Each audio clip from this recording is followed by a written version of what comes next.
Continuamos hoy, amigo oyente, nuestro viaje por el libro de Malaquías. Y volvemos hoy a esta sección donde el Señor está reprendiendo a la gente a causa de sus pecados sociales. Más adelante Él les reprenderá por sus pecados religiosos. Pero aquí Él trata con los pecados sociales que tienen que ver con el hogar y con la familia. Y de manera específica, Él ha indicado en el versículo 11 de este capítulo 2, «Prevaricó Judá, y en Israel y en Jerusalén se ha cometido abominación, porque Judá ha profanado el santuario de Jehová, que él amó». ¿Y qué fue lo que hicieron ellos? Bueno, aquí se nos presenta de una manera llana y clara que no deja lugar a dudas. En la segunda parte de este mismo versículo 11, dice, «Y se casó con hija de Dios extraño». Es decir, que se casaron con mujeres paganas. Ahora, ¿qué podemos decir en cuanto a sus propias mujeres? Bueno, el Señor les dice aquí en el versículo 13 de este capítulo 2 de Malaquías, «Y esta otra vez haréis cubrir el altar de Jehová de lágrimas, de llanto y de clamor. Así que no miraré más a la ofrenda para aceptarla con gusto de vuestra mano». Bueno, ellos habían hecho a un lado a sus propias esposas, se habían divorciado de ellas, se habían casado con las muchachas paganas que habían conocido, pero aún así continuaban yendo al altar, al templo, para adorar y llevar sacrificios. Y Dios dice, «Así que no miraré más a la ofrenda para aceptarla con gusto de vuestra mano». Y en el versículo 14 agrega, «Mas diréis, ¿por qué? Porque Jehová ha atestiguado entre ti y la mujer de tu juventud, contra la cual has sido desleal, siendo ella tu compañera y la mujer de tu pacto». Note usted que dice, «Mas diréis, ¿por qué?». Y otra vez ellos se sienten heridos y con una nota de sorpresa dicen, «¿Por qué? Nosotros somos gente buena. Vamos al templo a adorar». Y entonces Él dice claramente en este versículo 14 que hemos leído, leámoslo otra vez, «Mas diréis, ¿por qué? Porque Jehová ha atestiguado entre ti y la mujer de tu juventud, contra la cual has sido desleal, siendo ella tu compañera y la mujer de tu pacto». Ahora, la mujer de tu juventud es la primera esposa. Algunos expositores bíblicos consideran que el siguiente versículo, el versículo 15 de este capítulo 2 de Malaquías, es el más difícil de todo este libro. Bueno, si usted es un predicador sencillo, como lo somos nosotros, solo tiene un significado, porque eso es lo que dice, y leemos aquí en la primera parte del versículo 15, «¿No hizo él uno?», es decir, un hombre y una mujer. Leamos todo este versículo 15 que dice, «¿No hizo él uno, habiendo en él abundancia de espíritu? ¿Y por qué uno? Porque buscaba una descendencia para Dios. Guardaos pues en vuestro espíritu, y no seáis desleales para con la mujer de vuestra juventud». Dios dice que Él ha rechazado sus sacrificios porque andaban mal en la familia. Ellos habían dejado de lado la mujer de su juventud para poder casarse con estas mujeres paganas. Y ese era el propósito de esto. En nuestro programa anterior observamos lo que el Señor Jesucristo dijo y señaló como una razón definitiva y específica para el divorcio. Y esa razón, como cualquiera otra, era a causa de la dureza del corazón de los hombres y las mujeres debido al pecado que había entrado en el mundo. Y luego el apóstol Pablo presenta claramente lo que deben hacer cuando un creyente y un incrédulo se casan. Y nos damos cuenta que el Señor no estaba hablando en cuanto a una situación así, sino que estaba hablando a gente que era de la misma raza, y todos, se supone, adoraban al mismo Dios. Pero el apóstol Pablo dice, para beneficio del creyente de Corinto, porque algunos que se habían convertido allí ya estaban casados. ¿Y qué es lo que ellos debían hacer? Bueno, si el incrédulo desea permanecer contigo, y pueden tener un hogar donde hay paz y felicidad, entonces deben continuar. Pero si eso es imposible, si el incrédulo decide apartarse y se marcha, entonces el creyente no está bajo ninguna obligación. Y por esa razón, nosotros creemos que se permitiría el divorcio. Ahora, este pasaje de Malaquías es el pasaje más largo que tenemos en el Antiguo Testamento en este tema del divorcio. Dios no ha dado una base muy amplia para el divorcio bajo la ley, como pudimos observar en nuestro programa anterior, allá en el capítulo 24 de Deuteronomio. La base que Él presentó en ese capítulo es de si el hombre o la mujer eran hallados indecentes. Esa es una expresión genérica que incluye tanto al hombre como a la mujer. Es decir, que si la mujer encontraba algo indecente en el esposo, también sería aplicable. Y aquí tenemos algo que opinamos nosotros ha sufrido negligencia, y es algo importante. Y es aquello que anda mal hoy. Y no es tanto este asunto del divorcio hoy, sino es el hecho de que hay algunos que se están casando, es decir, aquellos que se están casando y que no deberían hacerlo. Permítanos ilustrar esto con parte de una carta que nos ha llegado de una de nuestras oyentes, en la cual nos dice que ella aprendió del Señor algo que nunca hubiera aprendido si no se hubiera visto privada por un tiempo de la palabra de Dios a través de las transmisiones radiales debido al cierre de la emisora que transmitía los programas. Ella dice que comenzó a sentir un hambre muy profunda por el conocimiento que solo se encuentra en la palabra del Dios vivo y verdadero. Y dice ella que cierta noche, como a las 2 de la mañana, se despertó y despertó a su esposo y compartió con él el hambre que tenía por Cristo. Ella pensaba que conocía a Cristo, pero no le había permitido a él tomar el control de su vida. Luego de haber orado, ella fue llenada con una paz más allá de lo que se puede describir. Ella dice que el matrimonio de ella es algo lindo y todo a causa de Cristo. Dice que su esposo había aceptado a Cristo cuando solo tenía 7 años de edad, y que sería imposible describir en realidad todas las bendiciones que han recibido juntos desde aquella noche cuando hicieron esa oración. Y el Señor, cuando da a sus hijos, da de manera abundante. ¿Ve usted, amigo oyente? Es el matrimonio lo que es importante. Y uno no puede corregir ciertas situaciones cuando andan mal desde el comienzo. Así es que hay que regresar al principio mismo. El Señor Jesucristo fue al principio, y el apóstol Pablo hace referencia a eso.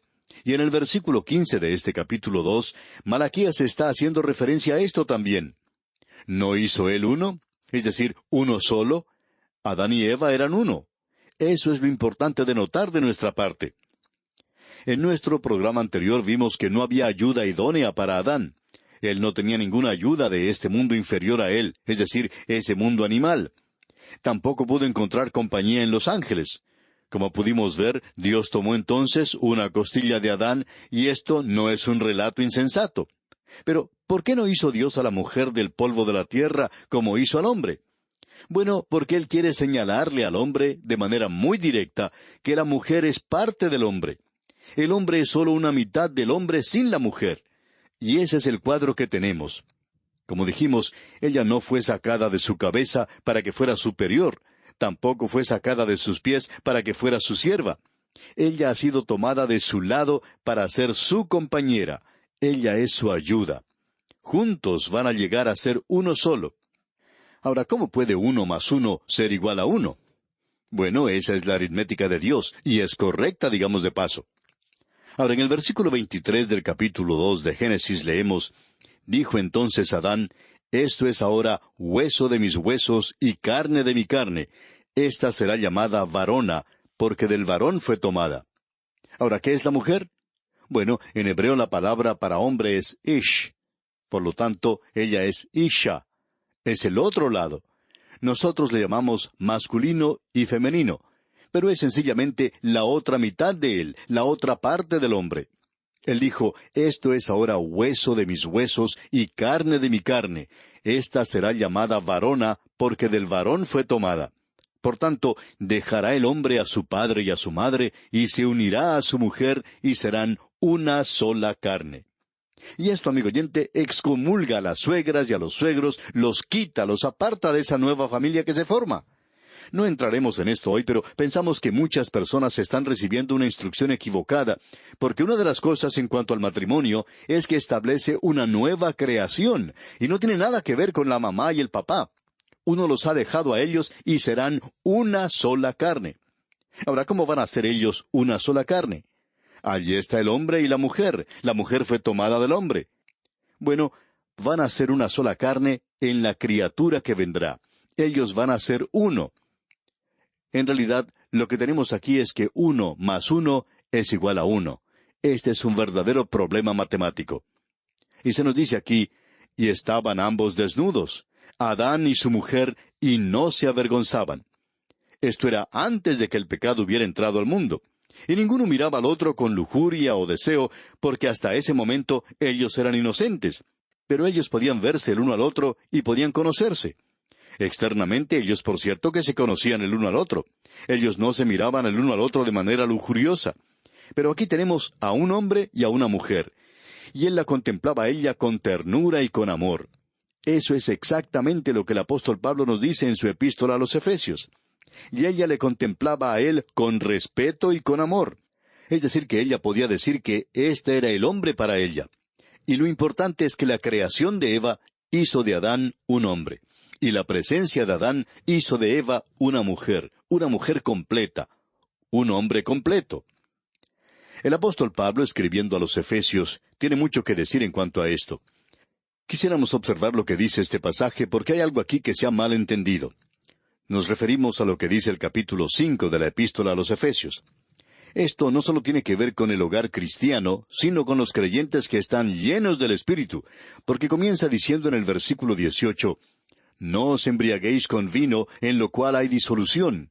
Antes bien, sed llenos del Espíritu, hablando entre vosotros con salmos, con himnos y cánticos espirituales, cantando y alabando al Señor en vuestros corazones, dando siempre gracias por todo al Dios y Padre, en el nombre de nuestro Señor Jesucristo».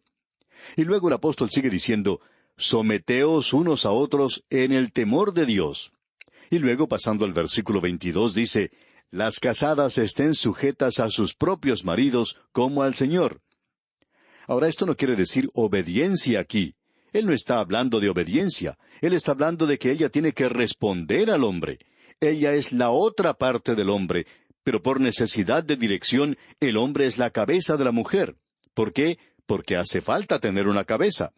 Ahora, no es que ésta sea una monstruosidad con dos cabezas. Y sigue diciendo el apóstol, «Así como Cristo es cabeza de la iglesia, la cual es su cuerpo, y Él es su Salvador». Así que, como la iglesia está sujeta a Cristo, así también las casadas lo estén a sus maridos en todo. Y esto está basado en lo siguiente: maridos, amad a vuestras mujeres. Hay algunos que opinan que a la mujer se le pide que sea obediente a un alcohólico y que le siga hasta cuando va a la cantina. Si usted piensa que eso es lo que el apóstol Pablo está diciendo aquí, amigo oyente, entonces permítanos decirle que usted está completamente equivocado y debe leer todo esto. Dice, maridos, amad a vuestras mujeres. Esta es la clase de esposo al cual ella debe responder. Y creemos que el hombre tiene que ser el primero en decirle a la esposa, yo te amo. Y entonces, cuando él dice esto, ella debe responder, yo te amo también. Y esto nos lleva a decir lo siguiente, que no hay tal cosa como frigidez en la mujer. Esto ha sido malentendido, porque si ella tiene al esposo apropiado, entonces ella responderá a ese hombre que la trata a ella de la manera correcta, y él es su esposo en el Señor. Maridos, amad a vuestras mujeres, así como Cristo amó a la iglesia y se entregó a sí mismo por ella. Creemos que los jóvenes del día de hoy necesitan mucha más instrucción que la que están recibiendo, y no necesitan recibirla en una escuela pública, porque lo único que se glorifica allí es el sexo. Ahora quisiéramos tratar hoy este asunto desde un punto de vista un poquito diferente de lo que se le ha presentado antes, porque esto necesita ser enfatizado en nuestro día. Y permítanos comenzar diciendo que existe en el presente una obsesión por el sexo que es algo aterrador y es muy alarmante. Uno solo tiene que observar la literatura contemporánea para reconocer esto.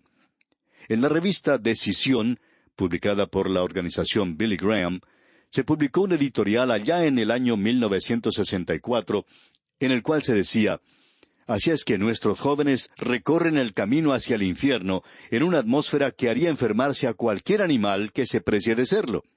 Y nadie piensa que eso es de importancia o que es tan malo como parece». Esa es una declaración muy buena, por cierto.